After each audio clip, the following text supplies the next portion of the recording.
Relation between the focus and the radius of curvature, यानी इसका मतलब होता है फोकस दूरी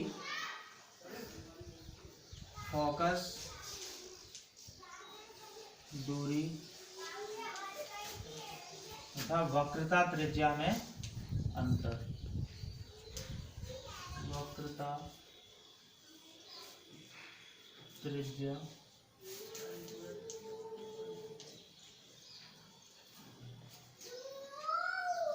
के बीच संबंध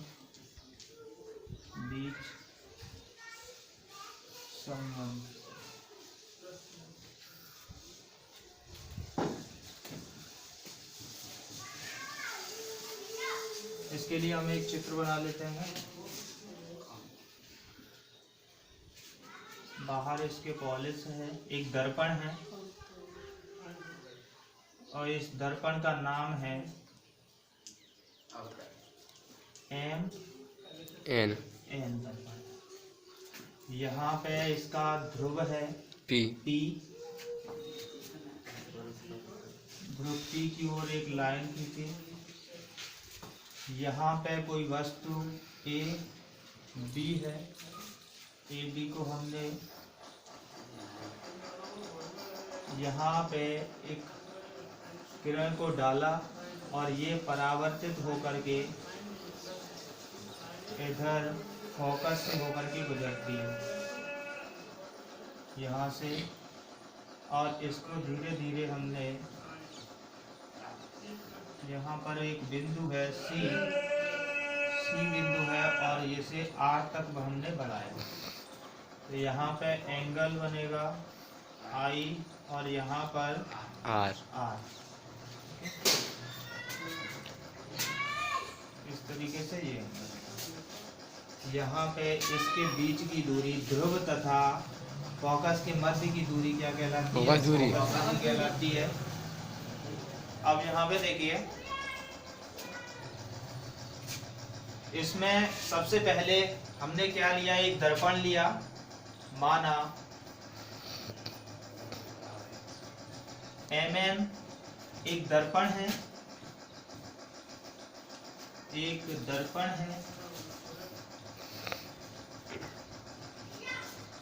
जिसका ध्रुव P है,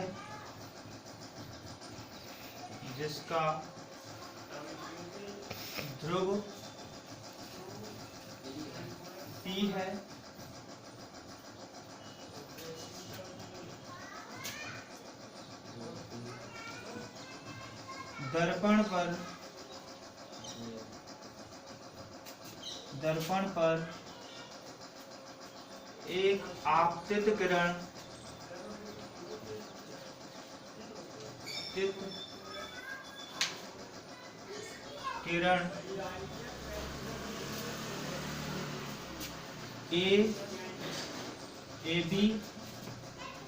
AB है, जो दर्पण से परावर्तित होने के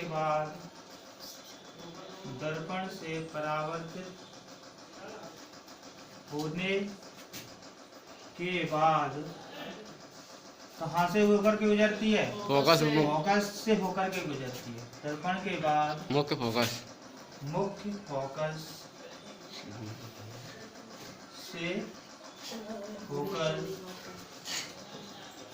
गुजरती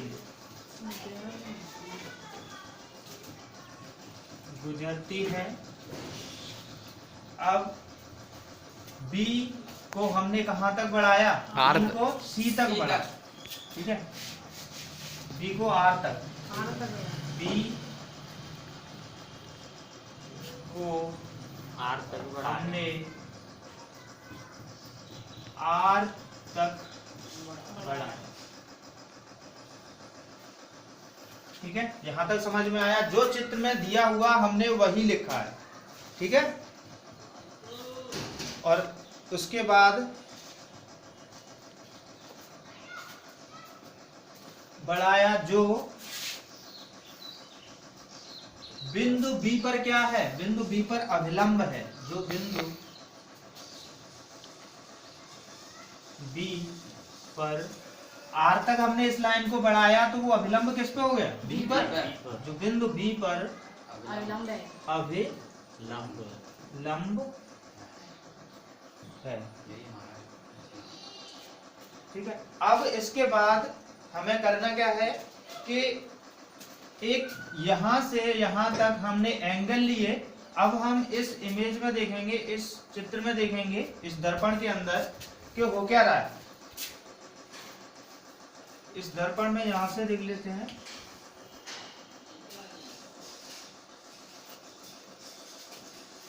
यहां पे हमने लिया एंगल कोण ABC। कौन सा? ABC बराबर किसके बराबर होगा? Angle CBF।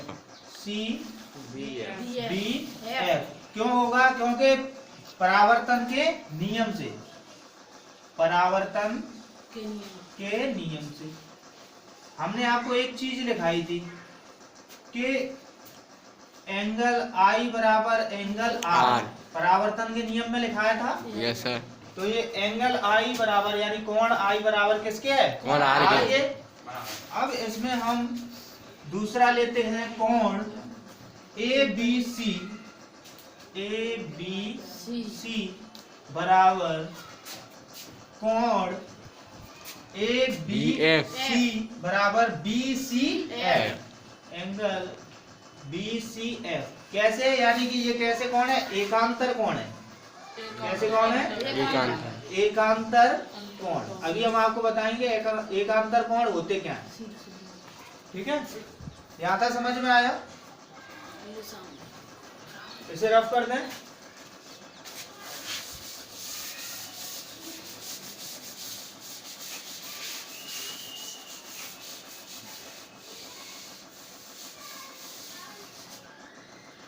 एकांतर कोण है। एकांतर कोण के बाद ये इस तरीके से अगर दो समांतर रेखाओं को कोई तिर्यक रेखा काटती है, ये कोई तिर्यक रेखा है के और समांतर रेखा है L और M, तो इनके जो बीच में जो कोण बनते हैं, यानी कि दो तरीके के एकांतर कोण की स्थिति हम देखते हैं। एकांतर कोण, एकांतर कोण होते हैं, संगत कोण होते हैं। तो एकांतर कोण में हम स्थिति चेक करते हैं, स्थिति और दिशा। क्या देखते हैं? स्थिति और दिशा। स्थिति और दिशा। तो स्थिति और दिशा दोनों विपरीत होती हैं। कैसी होती हैं? विपरीत। विपरीत दिशा होती है। विपरीत स्थिति होगी और विपरीत ही दिशा होगी।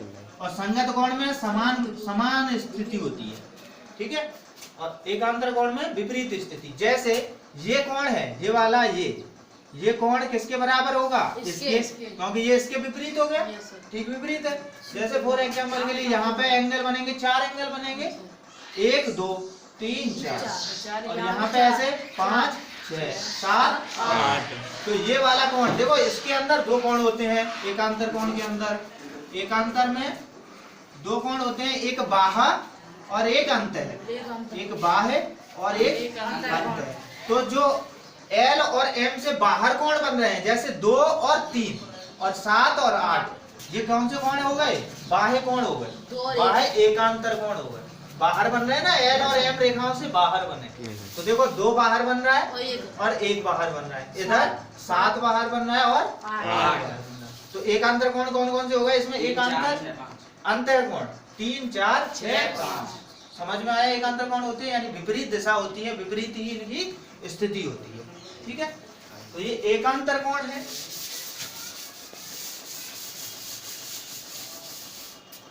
अब एकांतर कोण के अंदर हमने समीकरण, ये हमने मान लिया इक्वेशन फर्स्ट और इसको मान लिया हमने इक्वेशन सेकंड। ठीक है। अब समीकरण फर्स्ट तथा सेकंड, समीकरण फर्स्ट तथा सेकंड से, समीकरण फर्स्ट तथा सेकंड से क्या होगा? यानी कि ए बी सी बराबर है और ये भी ए बी सी बराबर है। तो ए बी सी ये दोनों बराबर है, तो इसके बराबर ये इसके बराबर हो जाएगा। कोण सी बी एफ बराबर कोण बी सी एफ।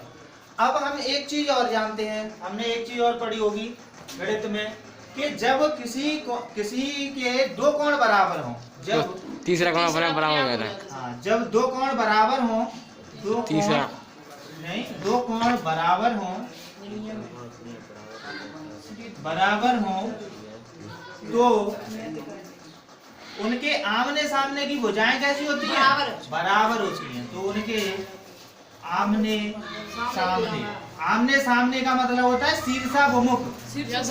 आमने सामने, इसे लिख भी सकते हैं शीर्षाभिमुख।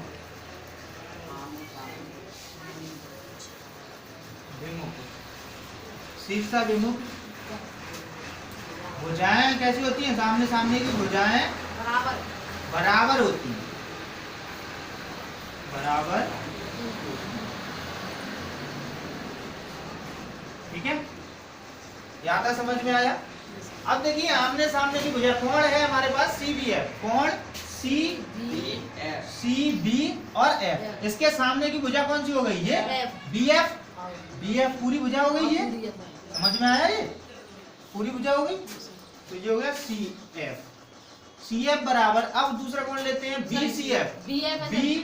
BCF के सामने की भुजा कौन सी है? ये BF हो गई।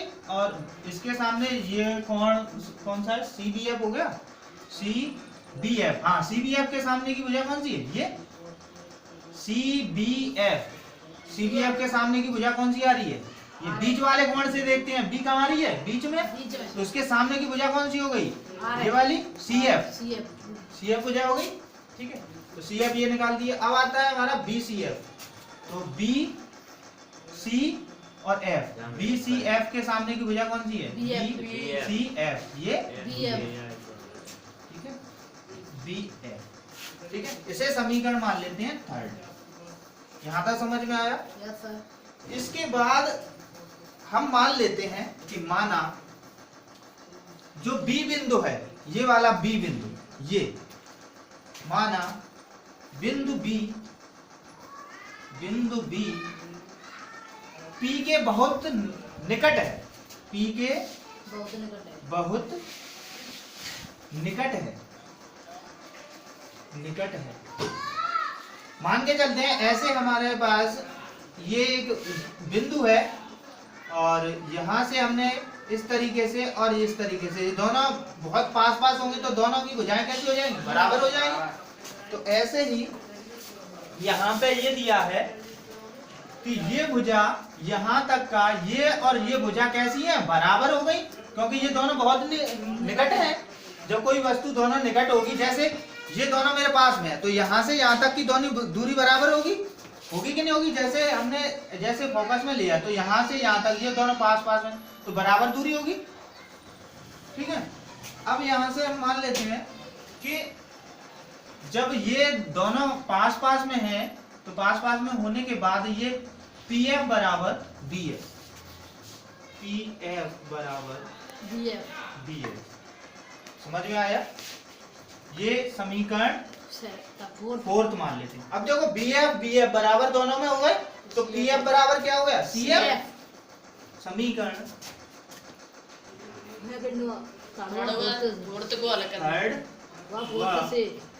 फोर्थ से, समीकरण थर्ड व फोर्थ से क्या हो जाएगा? PF बराबर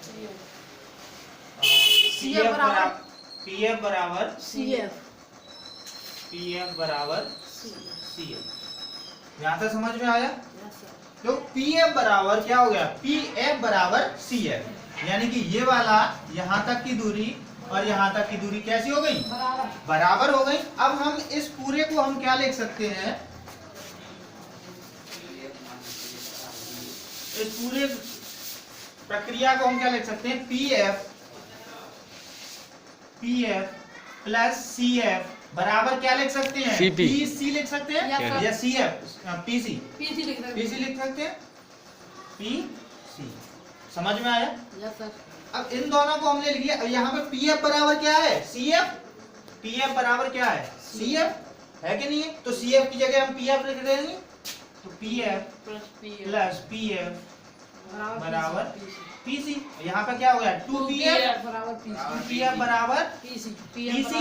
अब pf बराबर कितना है, pf बराबर f दिया है, pf बराबर f है, ये इनके बीच की दूरी क्या है f, तो 2f बराबर pc क्या है r pc, ये पूरी क्या है r r, तो f बराबर क्या हो गया f बराबर f बराबर r/2, यही हमें प्रूफ करना है। समझ में आया? Yes sir.